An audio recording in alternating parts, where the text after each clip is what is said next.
This is not breaking news. This is not a scandal. This is not about one person. This is about a system that still looks intact, still sounds procedural, still insists it is working, while quietly deciding what you are allowed to know and when. For years, you were told transparency existed because laws existed. That oversight existed because committees existed. That accountability existed because someone, somewhere, was supposedly checking the work. What if that assumption is the risk? What if the danger is not what was done, but who now controls the evidence, the pace, the release, the silence? Because once truth becomes a scheduling question, power doesn't need to lie. It only needs to delay. Stay with me. Not because this is explosive, but because it's subtle. And subtle systems fail slowly, right up until they don't. And the next step in this story is where the structure begins to show you've been trained to look for villains, faces, names, moments that break the surface. That instinct is understandable. And it's precisely what this system depends on. Because the real control is no longer exercised through force or even denial. It's exercised through process, through who holds the documents, who decides what is sensitive, who defines what is complete, who controls the clock. On paper, everything appears functional. Requests are acknowledged, responses are promised, compliance is claimed. But notice what's missing. There is no external referee, no neutral hand on the valve. The same structure under scrutiny is managing its own disclosure. That is not oversight. That is self-reporting. And once power learns, it can survive by slowing truth. Instead of suppressing it, delay becomes policy. Procedure becomes protection.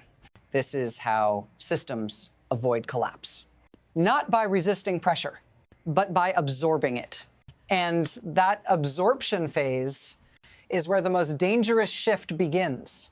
There was a time when delay raised alarms, when unanswered questions meant something was wrong. When silence was treated as evidence, that standard is gone. Now, delay has been normalized. Weeks become months. Deadlines become targets. Missing material becomes under review. Nothing is denied. Nothing is finished. And that's the shift. Before, institutions protected themselves by closing ranks. Now they protect themselves by opening folders slowly, in controlled batches with strategic omissions. This isn't chaos, it's refinement. Because a system that drags its feet long enough doesn't have to defend its choices. Public attention decays on its own. Outrage burns hot, but only briefly. And as the clock stretches, something else happens. Expectations lower. Urgency fades. The extraordinary starts to feel routine. That's why slow change is the most dangerous change. You don't feel the moment when accountability slips. You only notice it later when nothing arrives anymore. And the first visible shock from this shift was never meant to be the story. It was meant to be the distraction. Then the pressure finally surfaced. Not in a report, not in a filing, but in public, a moment where frustration spilled out loud, where people confronted power directly, not with policy arguments, not with procedure, but with a single accusation, repeated, blunt, impossible to mishear. And the response wasn't clarification, it wasn't reassurance, it wasn't even denial. It was rage, a reflexive, unfiltered reaction that told you far more than any press release ever could. Because when institutions are confident, they explain. When they are cornered, they delay. But when they feel exposed, they lash out. That moment was replayed everywhere. Shared, slowed down, argued over, treated as a scandal. It was a stress fracture. If you're trying to understand what's happening, don't focus on the insult or the gesture or the crowd. Watch what came immediately after. The sudden tightening, the renewed insistence on process, the shift back to controlled language. If you want to know where this is going, this is the point to pay attention, because the real crisis doesn't erupt in public. It retreats into paperwork. Here's how the system actually works. Nothing is destroyed. Nothing is officially withheld. Everything exists, but existence is not access. Information moves through gates. Legal gates, procedural gates, interpretive gates. Each one sounds reasonable on its own.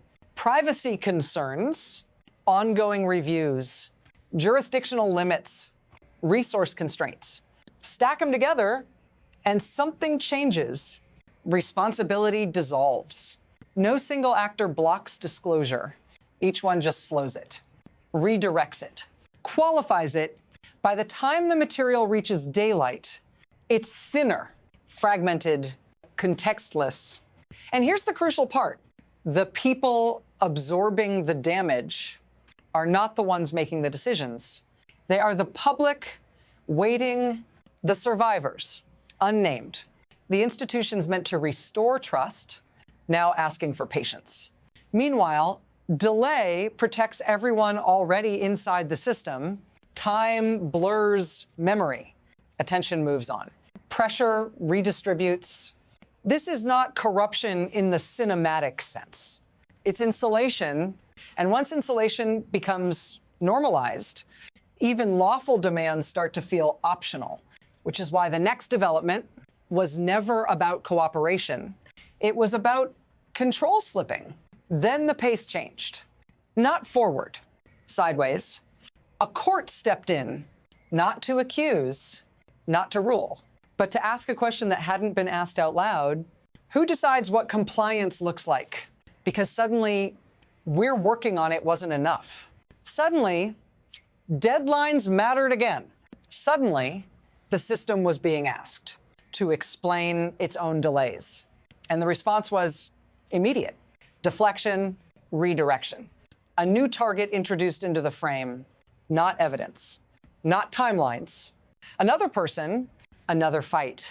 Statements multiplied, press conferences expanded.